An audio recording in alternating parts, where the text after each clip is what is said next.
1885, James Ross built a farmhouse in Cane Hill. Now you can come and stay at this restored historic farmhouse, brought back to its original glory. Let's go check it out.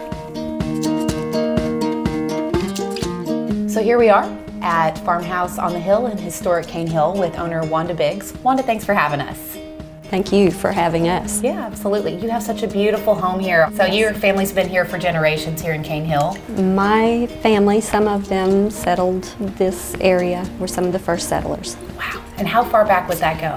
1827. Oh my goodness. So this is one of Arkansas's earliest settlements, which a lot of people don't know. It's also the site of our Arkansas's first college, the first woman graduate, 1827, so your family's been here. We took 2 years building it, and my husband tore the siding off and then the next layer of siding, and then we put insulation in and wiring and then new siding back on. So it's quite a process. It was exciting to pull back a layer of tile off the ceiling and there's beadboard, and it was like a treasure hunt. We found a wine bottle in the wall, maybe Prohibition time period, I don't know, but anyway. That's really interesting. And speaking of like history and Prohibition, like this area is really known for being a site for Civil War battles. The Civil War went through this area. I think you had mentioned to me something about some of your relatives were doing metal detectors on the property and they found something in regards to the Civil War. Well, they found nails, the handmade nails, and have found,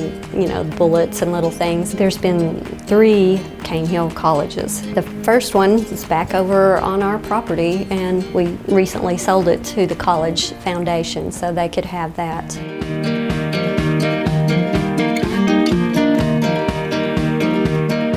So this place is called Farmhouse on the Hill, but we're on an actual farm. Can you speak to what we have surrounding us?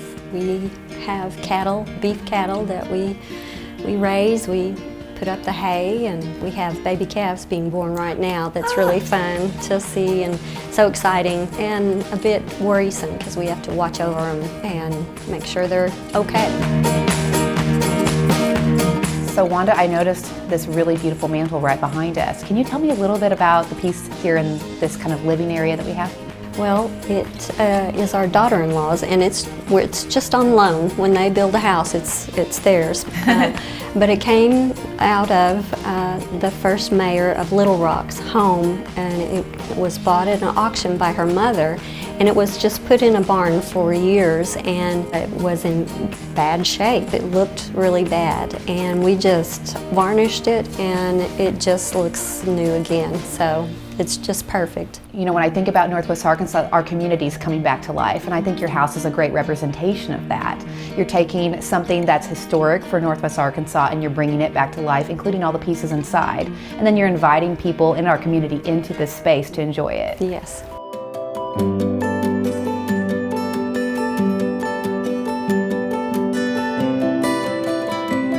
So Wanda, you all went to all this effort when it seems like you could have just built a new house.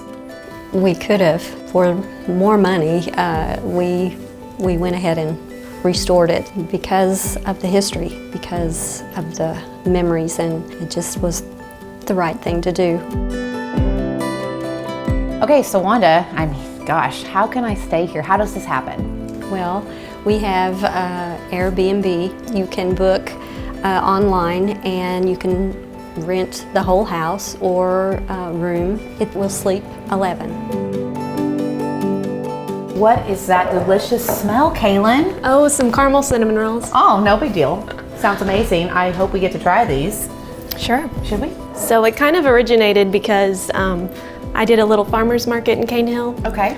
And before this was open, just kind of promote the business. Right. And at the farmer's market, you can't have cream cheese cinnamon rolls. I was making salted caramel sauce, and it just kind of changed. So does every guest get to eat them? Yeah, so what we've started doing is we'll have a pan in the refrigerator that's ready to bake. So I just put some instructions on there, and then they can bake them whenever they want in the morning, and we leave fruit and juice, and we have coffee available. Obviously you have a lot of really special luxury amenities that you would also find at most hotels and Airbnbs, but some of the things here, I mean, you're not having to cook over a wood-burning stove anymore, right? Right, yeah, we have pretty much what a normal house offers. We have a dishwasher and an electric stove and a washer and dryer, plenty of hot water and Wi-Fi and plenty of outlets and areas to use laptops or, other functional spaces. We've had 2 small family reunions here where they've cooked a large amount of food for their family. So it's just really a nice experience where they're just kind of left to themselves and to enjoy the property.